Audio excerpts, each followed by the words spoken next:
Thank you so much. Welcome back, everyone. I hope you enjoyed the coffee break, and I'm very excited to dive into this next panel on the rise of the portfolio career. So traditionally, we may have thought about advancing in your career as climbing up the corporate ladder. Better titles, better pay, managing more and more people, but those ladders are getting harder to climb, and workers are still really hungry for new opportunities to grow. So we're going to center this conversation on what can companies do to create those new growth opportunities for workers.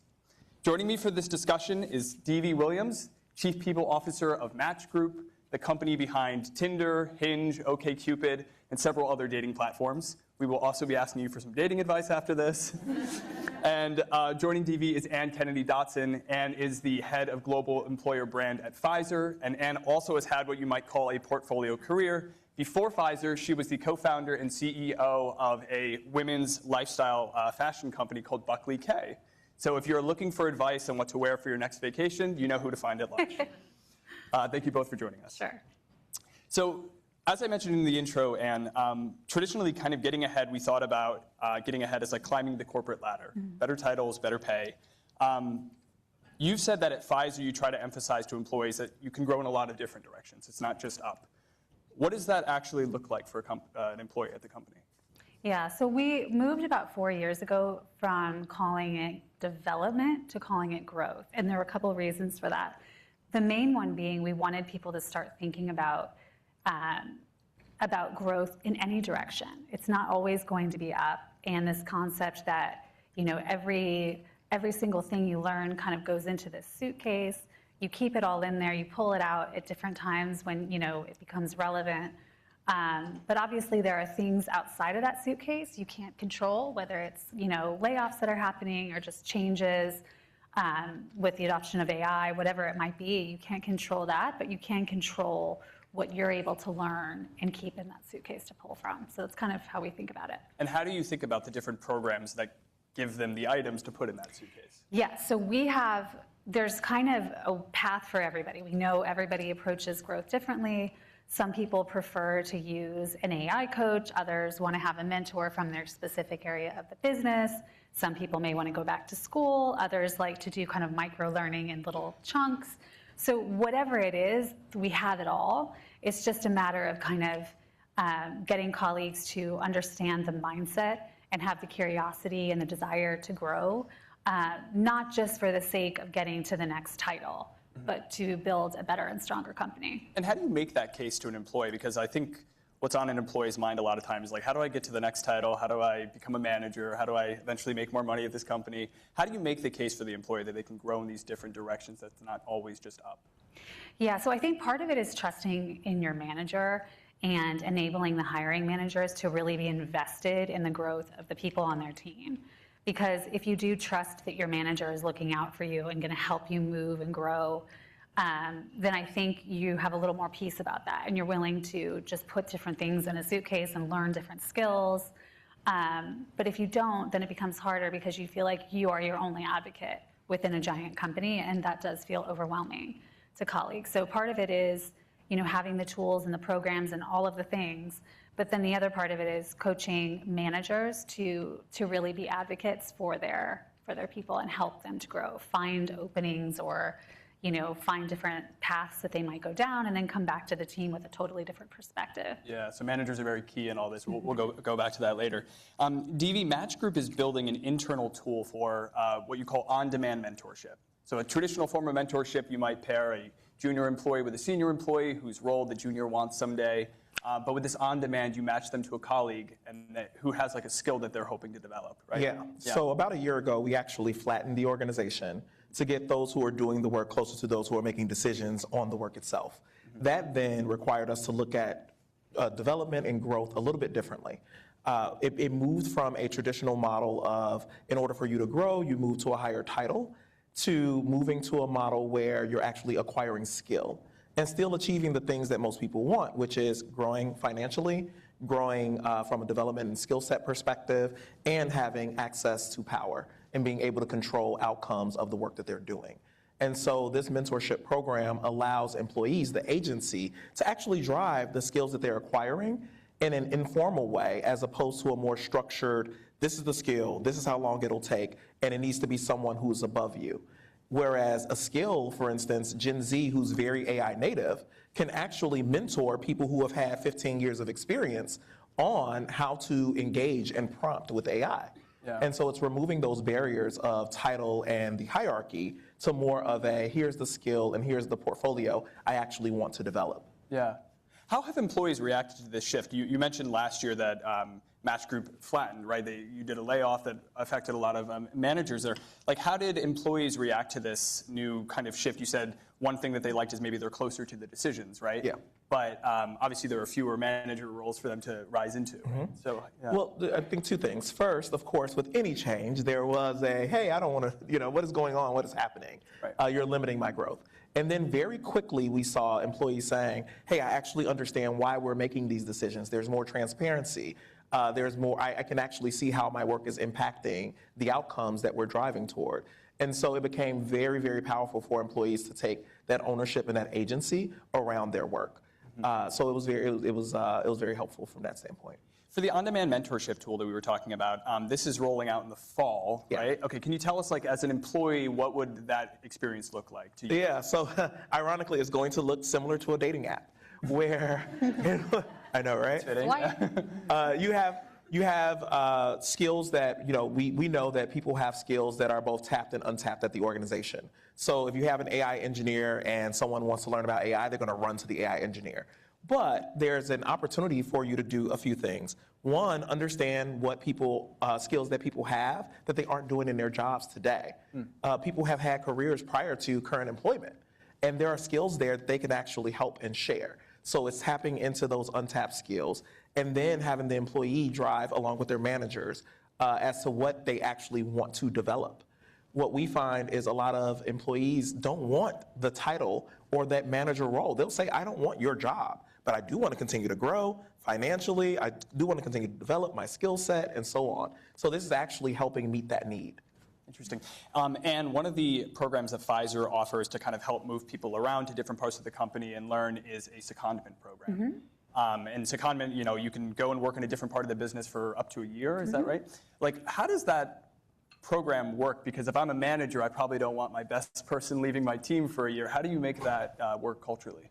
So I think it starts at the top. So managers have to understand that growth is not just a cute little term we're using in HR, but it's a business strategy and a philosophy for creating the best products and the best experience for colleagues. So I think that's where it begins. And managers have to understand that, yeah, you may lose your best person for 6 months because they're going to do a secondment, but what they bring back not only benefits the company, but your particular team and that particular colleague who's had that opportunity to grow. So we have secondments where you leave your current full-time role. I think in 2025, we had 1,500 colleagues do that.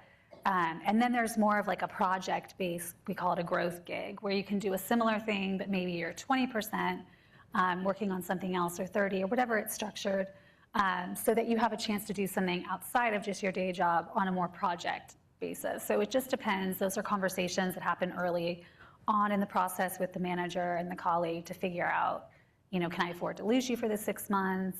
What if I don't want to? Can I get a backfill? Right. So it's just a negotiation, but it really comes down to, the managers understand that growth and development is one of the key reasons people will stay and or leave. So it's something that everybody has to buy into and facilitate.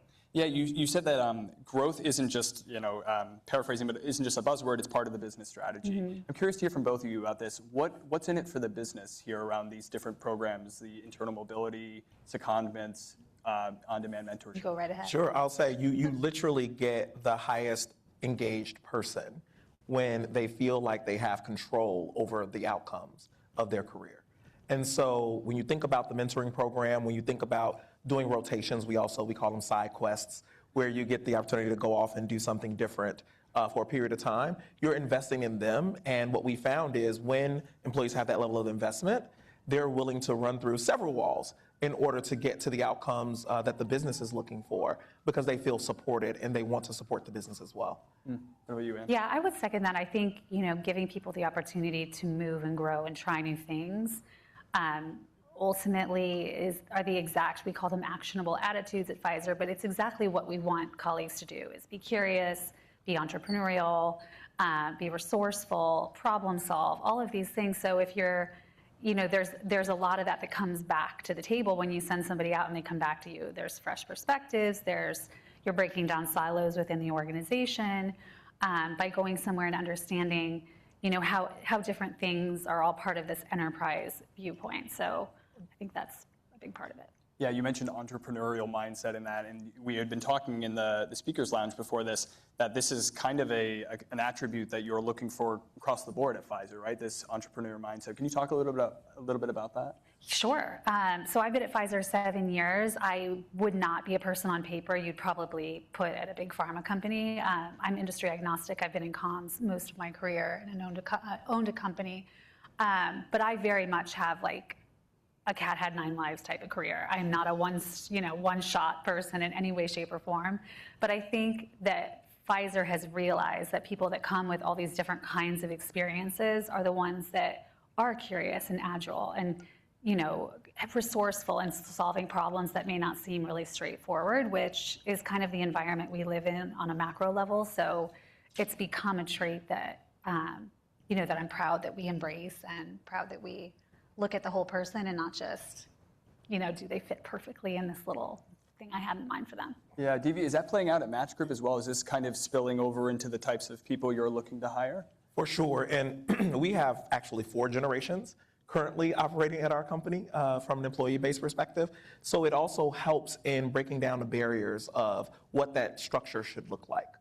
Employees, so the value is not tied to how long you've been at the company. It's not tied to what title you have. It's more about how you're investing in the organization, how the organization in turn is investing in you. And so we have found that the ability to be less static and the ability to move people around and to develop them differently has been very successful for us. One of the programs at Match Group that you've told me about, DV, is called 1MG. And it's basically the idea that you're trying to move people, encourage this kind of cross-pollination between the different brands of the company. Like I said, there's Tinder, there's Hinge. Absolutely. Yeah, if you think about our brands, people love and live their brand. And so as a portfolio company, someone who works on Tinder and someone who works on Hinge, they're very passionate about those individual brands. But the power of the portfolio is there's a lot of things that we can learn from each other. And it may not be what's right for their brand today or tomorrow, but there's a lot of untapped knowledge there. So the more that we get that cross-collaboration between the brands, the more successful the overall business is and the category itself. So we're a very small category. There's only so many people that have that have worked at a dating apps company specifically. So being able to home grow these folks, but also, with that intellectual curiosity that they have, expand their horizons outside of their brand is very important. And so we track that on an annual basis, how many people are moving, and we encourage it. And to one of your earlier points, we actually, we look at the managers and say, you should let this person go because you're investing in the overall ecosystem, not just your individual outcomes, and it becomes an expectation. How much buy-in has there been? Like, how many people have been participating in this 1MG? Yeah, we have we're up 5% this year. Okay. So we have about 29% of the organization that has moved on an annual basis throughout the organization. And through this program, are they going and working, like I'm at Tinder, I'm going to go work at Hinge for a period, or is it more like I'm collaborating with them on a project or kind of sharing notes? So it's either you've gone in for a formal amount of time for a year. Let's say you're going to do a year in this project, you have a skill set that this other brand could use, or you're interested in something they're doing and you wanted to join that team, or you can actually take a full-time role over there. So we leave it flexible. Okay. Now, we've been talking a lot about these growth opportunities, lateral moves, on-demand mentorship, secondments, but they don't always or necessarily come with a new job title, and job title is often how you got paid more money, right? It's often very much tied to compensation. How does compensation factor into all of this, all these different programs? Like, do you get a pay bump for acquiring a new skill that's valuable to the company, to working on a project that's ambitious? We'll start with you, Ann. No, it's not the growth gigs or the secondments, whatever you want to call it, where you go somewhere else and come back. No, you don't always get a pay bump. There's no guarantee of that. There's no guarantee, as you said, of you're going to get a job after the secondment in that particular area if you want it. And some of that's intentional because it's really not intended that way. Like, we don't want people doing it to go check a box to get to the next title. Because we find that isn't what makes people the best for the enterprise and for the whole company. It's maybe great for just them, but we're trying to get people to think bigger and broader than that. So not necessarily, although the managers will take that into account when they're looking at performance and calculating bonuses or pay increases, things like that. What has this person done to better themselves, whatever type of program they chose? Are they taking an AI course? Did they go to a secondment? It's more of in that way that the managers will be looking at the whole individual, and growth certainly is part of it. Yeah. Yeah. And I actually believe that we've moved more to pay for performance by actually focusing on scope, scale, outcomes that individuals are putting into the work, as opposed to pay by title. And so, there's always been complaints that, hey, this VP does half the job and get none of the outcomes, and I'm paid half of what they're paid, and I'm doing all the work. And in this format, in this model, you're actually paid for that growth, for that scope and scale, and it's not attached to a title. It's actually attached to the impact that you're having on the business overall. And something very traditional, which most companies have, our bands allow for us to do that because they're usually very broad. So it's not like growth doesn't look the same. And most people aren't chasing title as much as they are chasing what traditionally title has gotten them. And you can still do that without, with having a flat organization. Yeah. Obviously from this conversation, it's clear Pfizer and Match Group are pretty far along with developing these different programs, these different growth opportunities for workers. If you're talking to someone in the room who's earlier stage, they don't have an internal talent marketplace, they don't have an on-demand mentorship tool, where would you advise them to start? This is going to sound very basic, but I think it is go back to the basics, which is create the space for colleagues to have the opportunity to grow. Whatever you can do in terms of programming, when you're small or you're growing, I couldn't tell you what makes the most sense for your organization, but I think creating that space for colleagues is the key, because it's really hard when you're doing a full-time job to also think about your growth and how you're going to do all these separate things. So we have like a whole week that's devoted once a year to Growth Week. You can still have essential meetings, but it's meant to get colleagues to start to reflect on where do they want to go, how can they do that, and to start kind of coming up with a plan. Wait, what does that Growth Week look like at Pfizer? So it's just it's nothing earth-shattering, but the idea is there's a lot of different podcasts and meetings people can go to learn about all of the different growth opportunities at Pfizer. You still can have your regular meetings, but the idea is keep it to the essentials so that people really do have a time to reflect and grow. And then the other thing we do is just on Teams now, if an opportunity comes up in our internal platform, it'll automatically match you and you'll get a message on Teams like, hey, there's this open role. Are you interested? Would you be willing to think about it? Do you want to apply? Have a conversation with your manager. And then that keeps putting it in front of the colleague to remind them of, hey, we know you're swamped and you're in your day-to-day, but don't forget about your own growth. So it's just that nudge that happens. It's because I, as an employee, have said, this is something I'm interested in if any opportunities come up? Yeah, or it's just in your Workday profile. So if an opportunity comes up, we can just use AI we call it reverse fetch, but it'll send you a message to say hey, this is something that somebody's looking for a 10% growth gig. You seem like a good fit, check it out. And it just, again, kind of creates this cycle of reminding them and making it part of the culture. Yeah. Vivi, what would you say? Yeah, I'll say, very basic ways of starting to get at this. You already have the information in your system of record in terms of, what skills employees have and what skills employees have had in previous careers through just their resumes.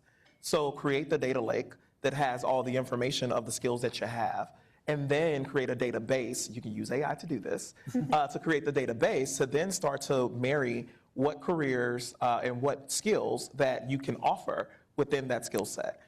What's very important then is to talk to employees about what you're looking to accomplish that's different from the traditional mentoring way or growth and development way.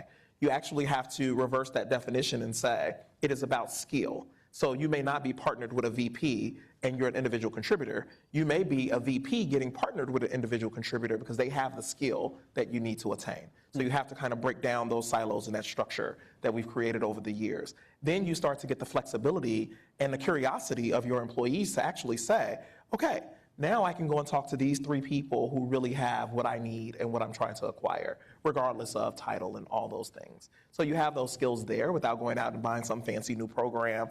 And you can use AI to kind of unlock that and pull from that data, those data sources you already have. Yeah, you already have a lot of the information you need. For sure, and that's what we're doing internally. We're building it ourselves. TV, Anne, thank you so much. Thank you. Thank you.